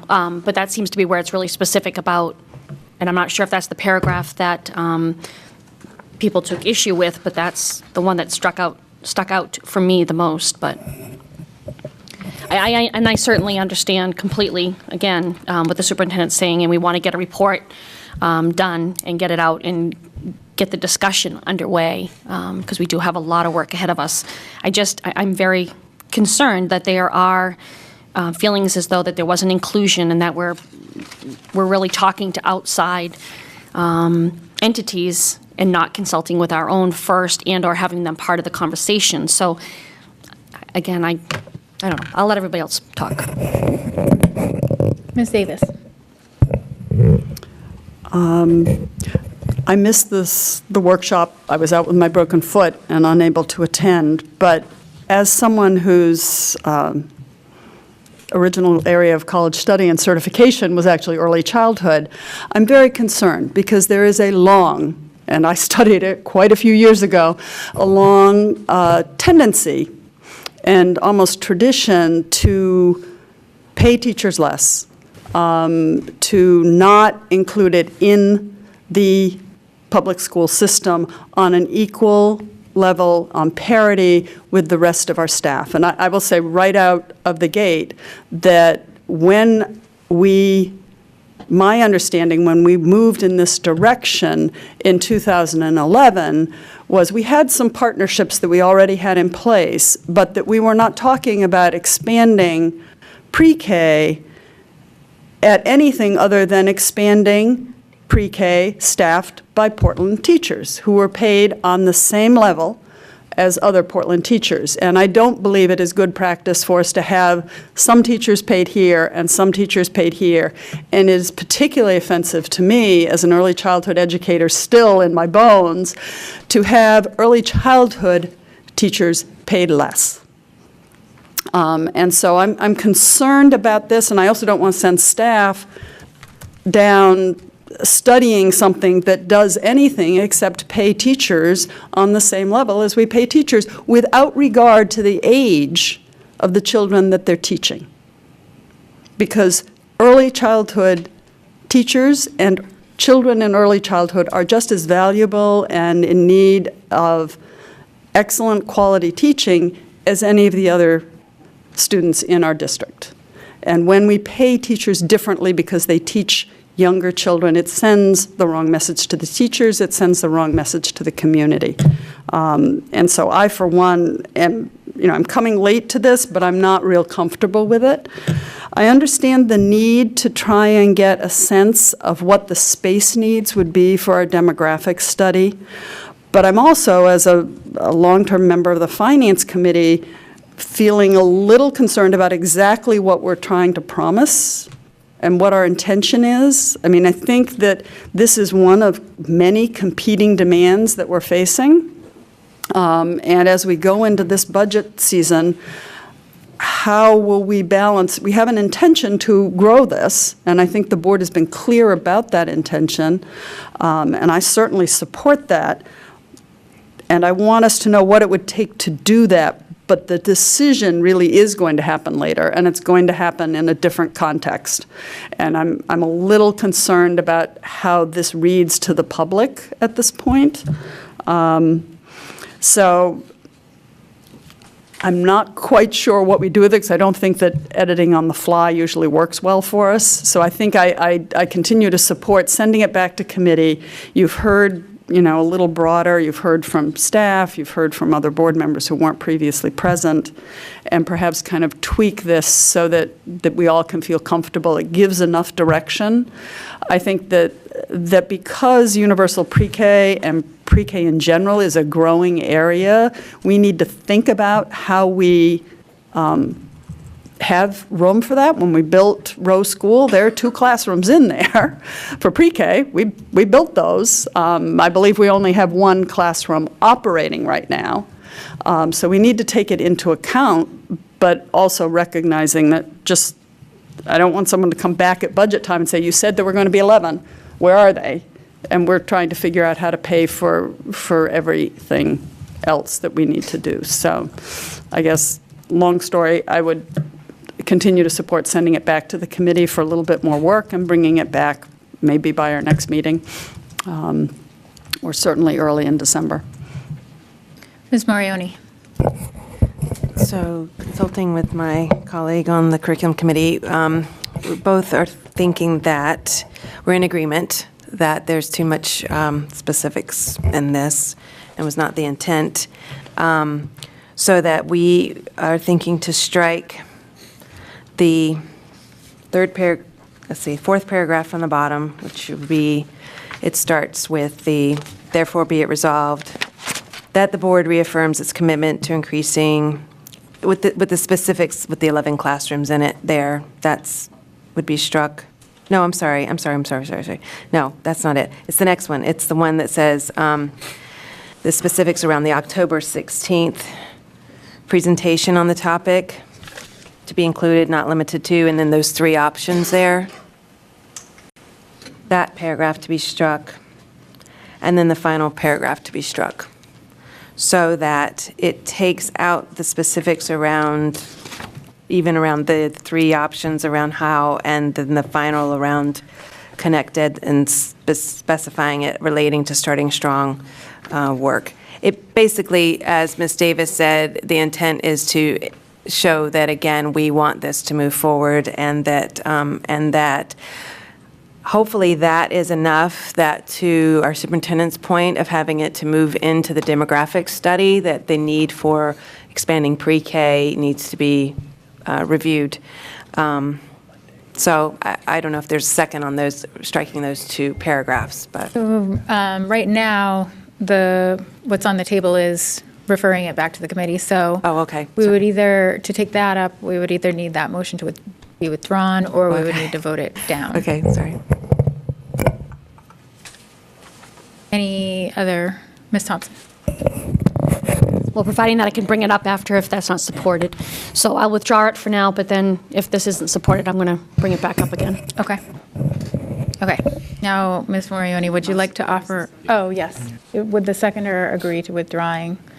Because I actually would, I'd prefer doing the editing not on the fly. Okay. So I'd say, it sounds like it won't take long for you to get it done, that might be the direction, but I'm a little uncomfortable with exactly what we end up with at the end, and what resolutions often provide some direction, and I'm concerned that we may be taking some of the direction out and ending up with sort of really not much more than what's really already on the books, which we have an intention to expand, in which case this might not even be necessary. And I think the committee could kind of look at that. What's the board on record with so far from 2011? Does this simply reaffirm that, which maybe is enough? What kind of specificity really is needed, and bring that back to the board and say, this is the specificity you need, or, this is the other parts that can go, rather than kind of just do it now. I don't know. Mr. Belfont. So if we withdraw that motion and then we take up the amendment, and then we can have a discussion about what that's going to look like and see if that helps out, the staff to have a direction, and then also gives us an opportunity to discuss whether or not that gives us, a really good direction that everybody is, I think, happy with. I guess my question would be, when does the curriculum committee meet again? The school board meets on the 27th, and we don't have a date set yet on a doodle poll for the district capacity facility study, which I think is going out tomorrow or the next day to get a doodle poll to when we meet again. So it sounds like we have some time. If you're meeting on the 19th and we're reconvening as a board on the 27th, and we don't have a date yet for district. So when you mentioned the 19th, Mark and Tim, we had penciled it in as a possibility, but I haven't checked again. I know Malia is available. We just talked before the meeting that we could meet on the 19th, so we could get it done. But what means is it would have to be ready for vote then on the 27th. Yeah. And let me just point out that possible. Next week is a short week, so the board packet will go out on Wednesday. So we need, if there is a different resolution or something along those lines, that needs to be, that needs to be ready by Wednesday. So I'm just looking at my colleagues on the curriculum committee to see if 19th is a possibility. I would really prefer to do it tonight. Move on this tonight, but I will make myself available on the 19th if we need to do that. So 3 of us from the curriculum committee would like to move on this tonight.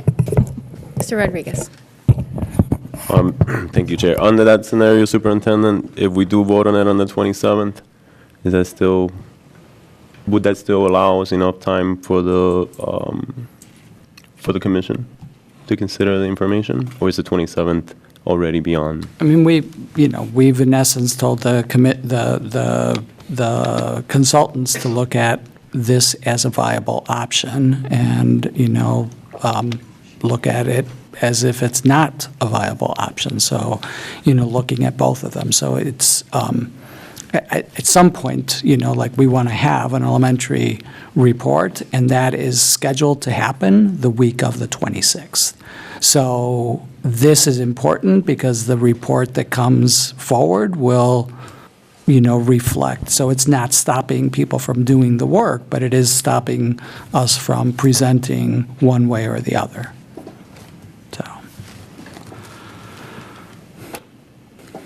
Any other discussion on referring it back to committee? Ms. Davis?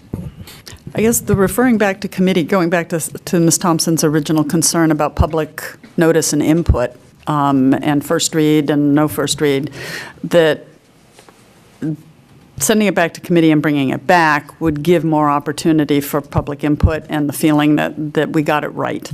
And if we edit it tonight, which we certainly can do, we really have not only sort of not exactly had a first read, and We then changed it fairly substantially without giving notice to the public that we were changing it substantially. So that would be my concern and probably lead me to, not support it in the end if it was going to get done tonight, because I would object to the process. I think this is important. For me, there's some really very important value statements about how we approach this work. As curriculum chair, I would like to say I think we should bring it back, and I think we have the time to do that. Thank you.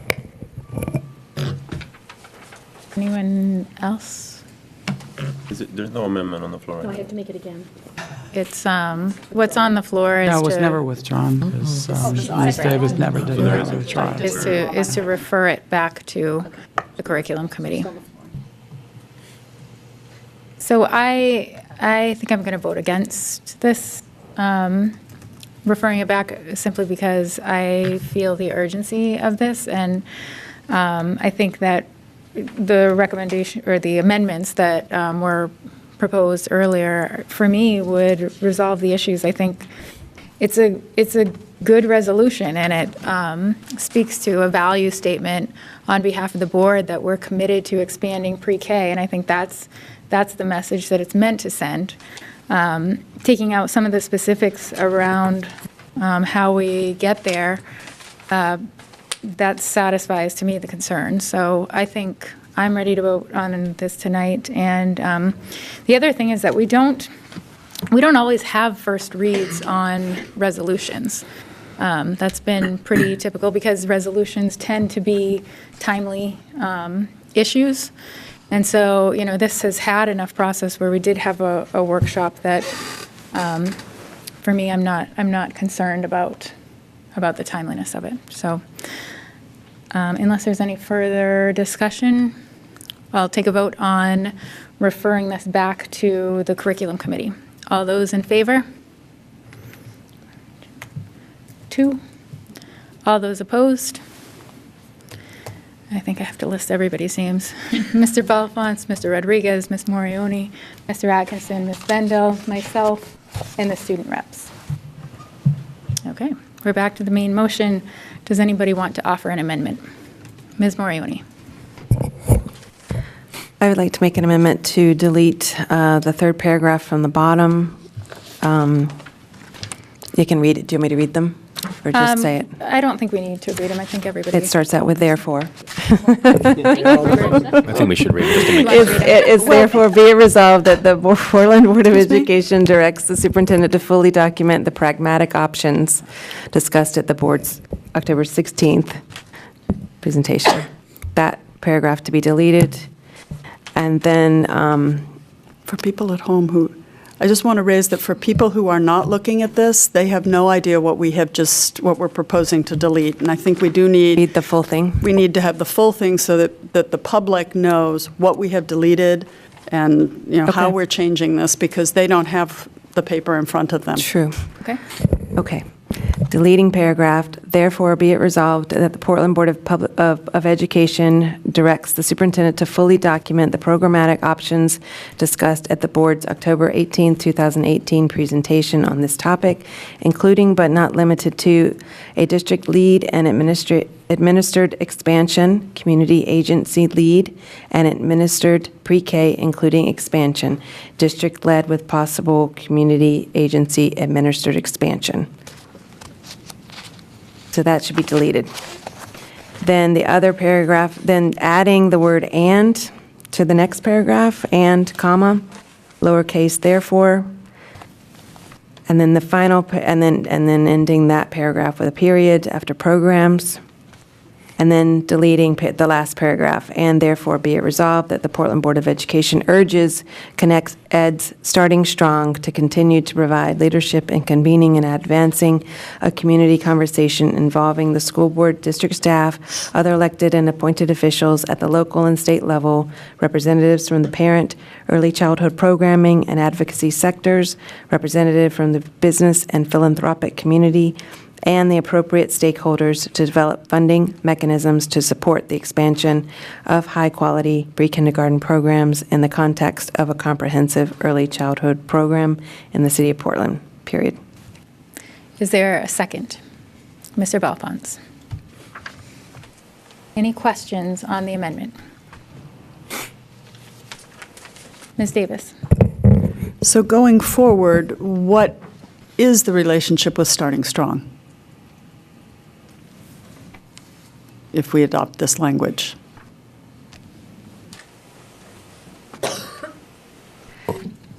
I think that's where we are left with the not giving direction to our staff. Well, I think we are keeping in there the second to last paragraph that says the superintendent and district staff work on a plan with partners and stakeholders. It's more general now. Right. Yeah. Okay. So more generally, it's saying that we're relying on our district staff to provide the leadership and working collaboratively in whatever way, as opposed to selecting Starting Strong as the leadership and having them do it. I mean, That's okay. what it seems like. Yeah. Any other questions on the amendment? Seeing none, is there any public comment on the amendment? Seeing none, I'll close public comment. Any further board discussion? Ms. Thompson? I guess it's a compromise. I hate doing things on the fly, and I don't like, and I understand what you're saying, we haven't done on every resolution, but when it's something that involves community input, et cetera, I really urge us in our new leadership to come that we look at these types of things for a first read and allowing public comment a little bit more than setting it right to vote. Yes, we can do it, but is it the right thing to do? I don't believe it is. So I guess I ask that the board think about that, as well as our leadership going forward with our superintendent when you're making the agendas. But I will support it because I think it's a good compromise so we can keep moving forward. Mr. Rodriguez? Thank you, Chair. Same, I think I'm going to echo what Ms. Thompson just said. I feel like this amendment, striking those two paragraphs, addresses some of the concerns that were raised by PEA President and representatives that were here today. I think there's still concern about the lack of their input through the process. And so going forward, I'd like there to be a commitment for that to be included, of course, for their voice to be included. I was also going to mention that this reminds me of the resolution that we passed for the enrollment and capacity study, where we fell into unfortunate discussions, speaking of what we would support instead of what we want to include in a resolution. So I think that we navigated that a little bit easier, to a little bit more, a little better today. We were more conscious of that, I believe. I feel confident, or rather, I feel good about supporting the amendment that was proposed. Thank you. Thank you. Anyone else? Mr. Atkinson? I guess maybe I'm the lone voice who appreciates the last paragraph. I think that Starting Strong has been a strong partner for us, and the only thing I see here is that we're asking them to continue to provide leadership in convening folks around a funding mechanism. And that doesn't have anything to do with which of the three approaches we take. So I would like to offer an amendment to this amendment to keep the last paragraph and only strike the third from last. I think procedurally, unless you accept that as a friendly. I'll accept it. Yeah, Okay. I'll accept it. And the seconder. So okay. Okay. You're going to do good work. So just to clarify, we've Ms. Morioni and the seconder of that amendment have accepted it as friendly to add back the final paragraph of the resolution. Just for clarity for the public, would you like me to read the Sure. final paragraph? Just so The final paragraph states, "And therefore be it resolved that the Portland Board of Education urges ConnectEd Starting Strong to continue to provide leadership in convening and advancing the community conversation involving the school board, district staff, and other elected and appointed officials at the local and state levels, representatives from parent, early childhood programming and advocacy sectors, representatives from the business and philanthropic communities, and other appropriate stakeholders to develop funding mechanisms to support the expansion of high-quality pre-kindergarten programs in the context of a comprehensive early childhood program in the city of Portland." Any further discussion? Ms. Davis? A question. Does that essentially mean that we're committing to the council that's outlined here and to having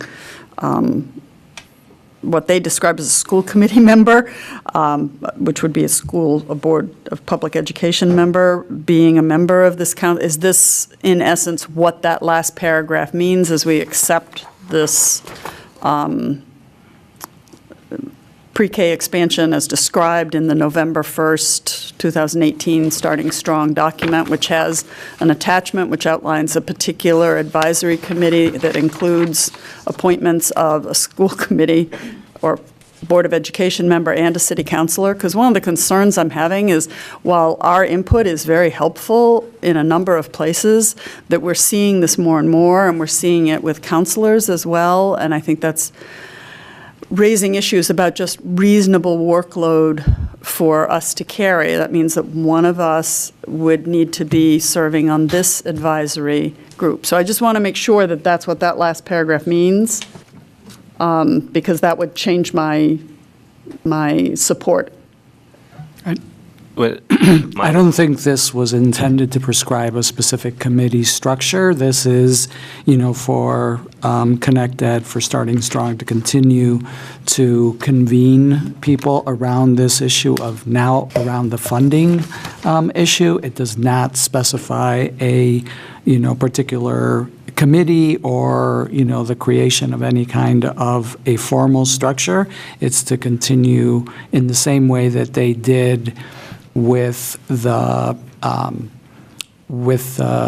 plan, the strategic plan that was the core of the presentation at the last meeting, to continue to do that. And if you recall, that was done through a number of community forum conversations that were hosted by Starting Strong, that people, including people on this board, people on the council, staff, Ms. Olafson received invitations to, and that's how that plan was developed.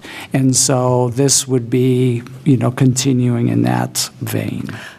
Then I think I am reading it correctly, because on page 2 of this, it has strategy 1 as collaborative oversight, and the plan recommends the creation of a public-private advisory committee, and then for more details, see attachment A. So by reference, I think they're saying that if they are charged with the leadership, their collaborative oversight will look like attachment A, which includes a school committee member or school board member and a city council member, parent representative. It ticks off a number of people in the membership, including a preschool teacher, pre-K teacher.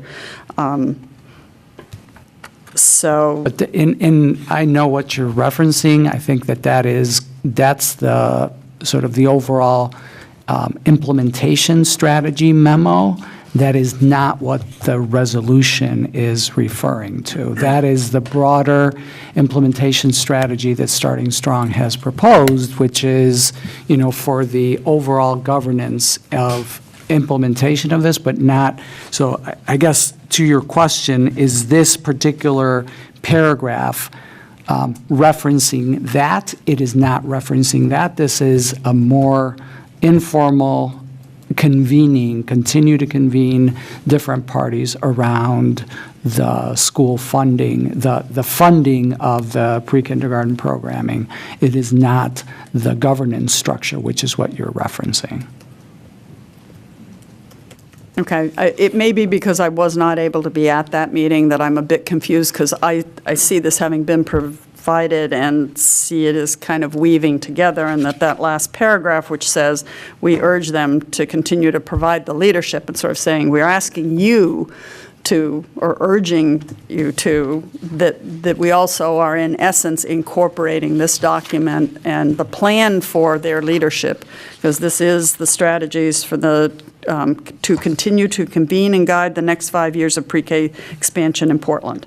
That same paragraph, it says how they would, the work they would do, and for more details to see attachment A, which is that list of folks. So, maybe there's another kind of plan that I'm just not aware of, but I kind of see these two things coming together. And Mr. Rodriguez? Oh, did someone have their hand up? Not yet. No? Okay. Anyone else? I guess so. Okay, Mr. Rodriguez. I didn't know where else we were going to go. So right now, the amendment on the floor is going to keep the last paragraph in and just eliminate the third one from the bottom up.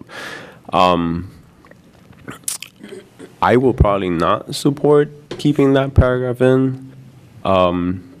If it does not pass the amendment and we go back to the main motion, I might offer a way to make that paragraph be different and maybe satisfy some of the concerns. But I'll let the vote go on this amendment first. Like I said, will probably not be supporting it. Thank you. Anyone else? So I would support keeping that paragraph in there. To me, it's an endorsement of coalition work. I think, our district is lucky to have educational leaders in our community who come to the table and help us support initiatives, particularly when it comes to finding funding to make this stuff happen. So to me, I think it's in there as an endorsement of a partnership and embracing community resources. So I would support it. Any other comments?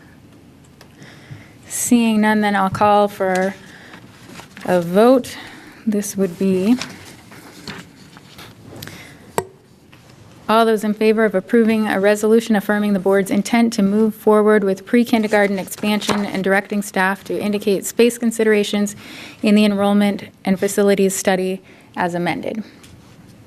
All those in favor? We haven't voted. One of mine first, I think, and that one. Which was, no. You guys withdrew. You withdrew. Oh, okay. Yeah. So what's on? This is where it's a little confusing. No. We voted down the referral to the committee. And then Ms. Morioni made an amendment to take out the third to last and last paragraphs and accepted a friendly amendment to put the last paragraph back in. So we're voting on the resolution with only the third to last paragraph removed. Gotcha. Thank you. All those in favor? Okay, 1, 2, 3, 4, 5, and the students. All those opposed? Mr. Rodriguez, Ms. Thompson, and Ms. Davis. And the motion carries. All right, that brings us into new business. We have two first reads. First read for an early retirement notice. Just vote on the amendment. Oh, okay. I'm sorry, yes, we did. We voted on the amendment. So now we're voting on the main motion. Consideration and all those in favor of approving a resolution affirming the board's intent to move forward with pre-kindergarten expansion and directing staff to indicate space considerations in the enrollment and facilities study as amended, please indicate. Okay, 1, 2, 3, 4, 5. All those opposed, Mr. Rodriguez, Ms. Thompson, and Ms. Davis.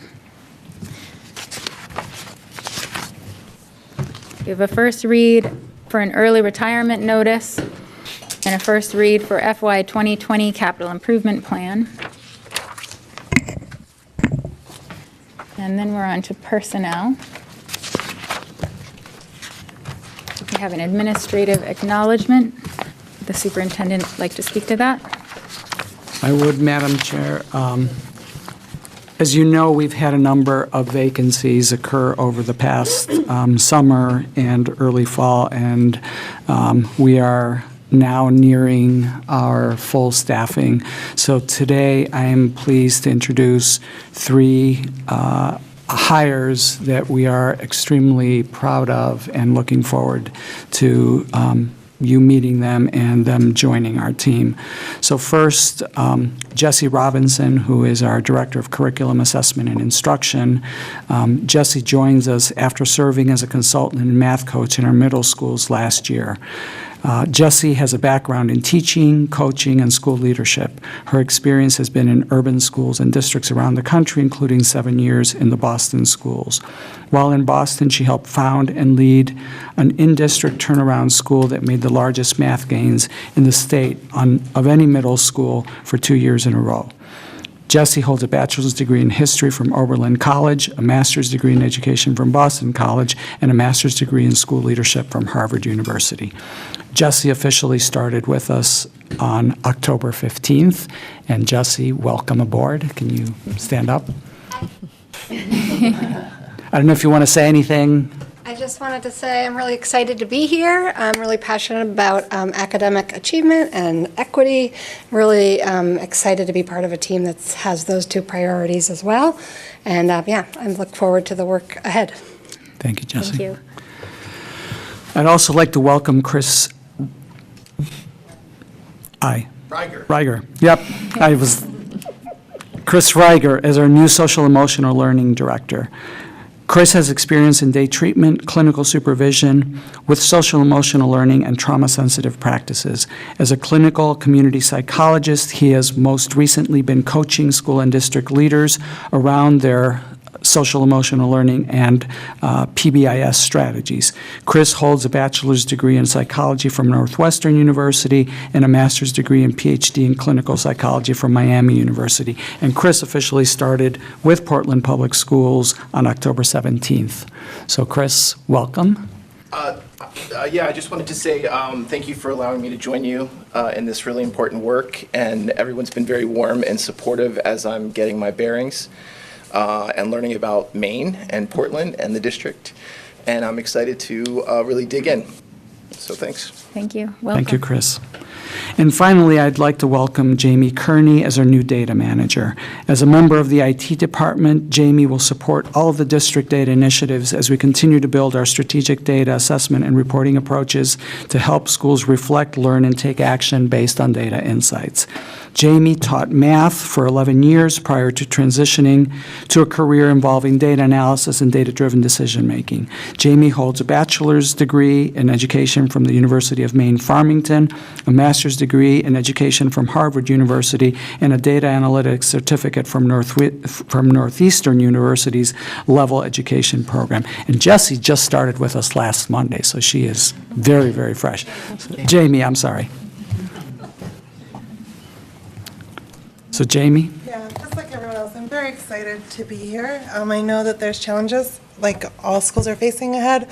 I'm a math nerd, so I kind of like to look at those challenges from kind of the data side.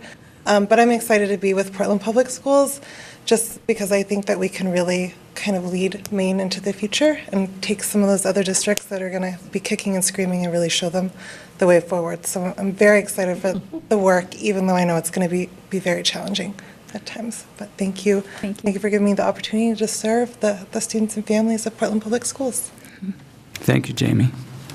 I also want to notify you that Transportation Director Fred Barlow ended his employment with Portland Public Schools last Friday.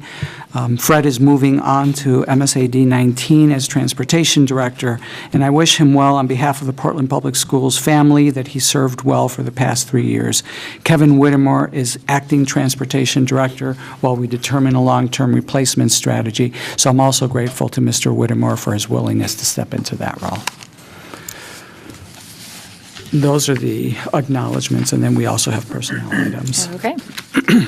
Consideration and action to approve the personnel items listed, probationary teachers. Is there a motion? Mr. Rodriguez, seconded by Mr. Atkinson. And would the superintendent like to speak to those? Yeah, I would like to talk briefly about Jenna Goldstein Walsh. She's our new social emotional learning coach, funded through Title I and local funds at Riverton. The social emotional learning and behavioral needs of our students are significant, and this position was created at Riverton as part of the Title I strategy to provide a more complete continuum of behavioral health, starting with proactive SEL development.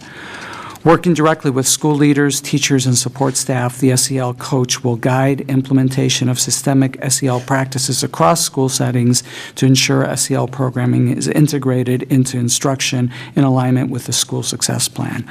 The SEL coach will provide coaching feedback and support to build staff capacity in integrating social emotional practice into instruction.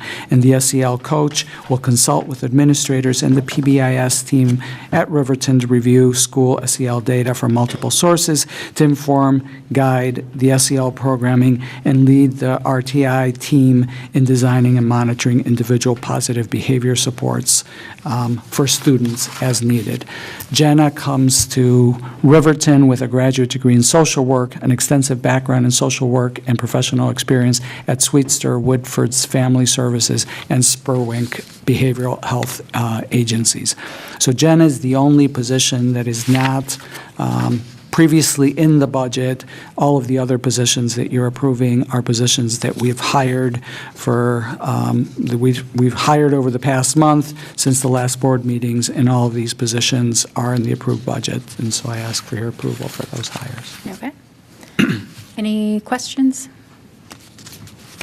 Seeing none, where it's a personnel matter, there is no public comment. Any further board discussion? Ms. Thompson. Sorry, I guess it is a question. So if 3 out of the 4 were in the budget, is there a line item that we're paying for the first one? When you said that one isn't in the budget? It's funded through Title I. Title I, The thank Title you. I Okay. grant You did say and the reallocation of some local funding from Riverton, from other positions that, so that's how it's All being right, thank you. Anyone else? Seeing none, I'll call for a vote. All those in favor of approving the personnel items listed, probationary teachers, please indicate. It's unanimous with the students voting in the affirmative.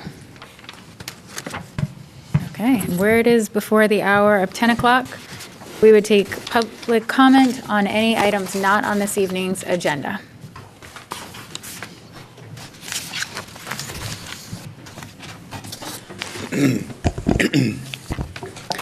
Good evening. My name is David Hopkinson of 9 Grafton Street. It appears you'll be seeing me early this year, and I think that's a great thing. Supporting and working with the school board, superintendent, and staff to ensure our students receive the highest level education possible should be a main objective of the electorate. Tonight, I bring 2 things to your attention. First, I asked the school board to send a memo to Buildings for Our Future and the new Lyseth Building Committee asking them to stand down for 90 days. We've been told the capacity study could drastically change the way our district looks, that all options are on the table, and that no predetermined outcome has been defined. Yet people are spending their time talking and planning to build or not build 4 schools without the apparent information that is needed to determine what the schools should look like.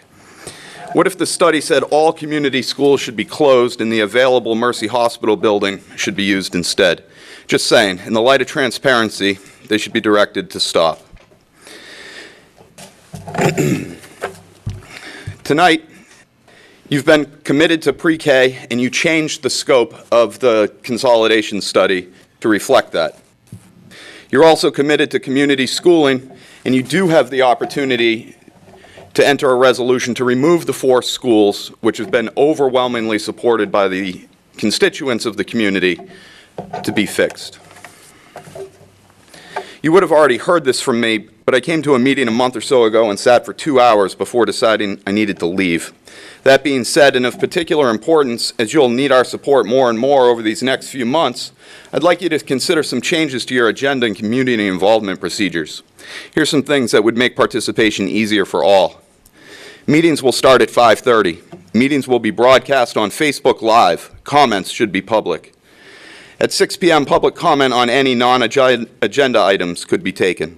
All executive sessions will take place after any item that requires public comment and after 6 p.m. If you start before 5:30 and you need to come out of session in time to start the meeting, if the session has to do with an agenda item for public comment, the executive session could be resumed before that agenda item. If there's nothing to do between 5:30 and 6, it's a social half hour. Seriously, force time with constituents at a regularly scheduled date and time. Any item which requires public comment will be at the front of the agenda after 6 o'clock. Public comment emails could be read aloud. I know, I'd love it. You can leave it. I understand why that would be a problem.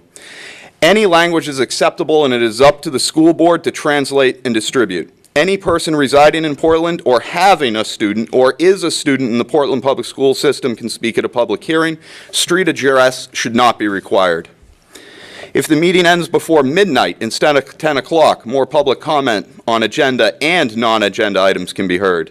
On behalf of letters can be read without using your personal time so long as the person is present in the room. Direct questions should be answered after the person is done speaking, although back and forth is not granted. And honestly, provide a snack. It's a great way to show what the PATH students can do. I just need one minute.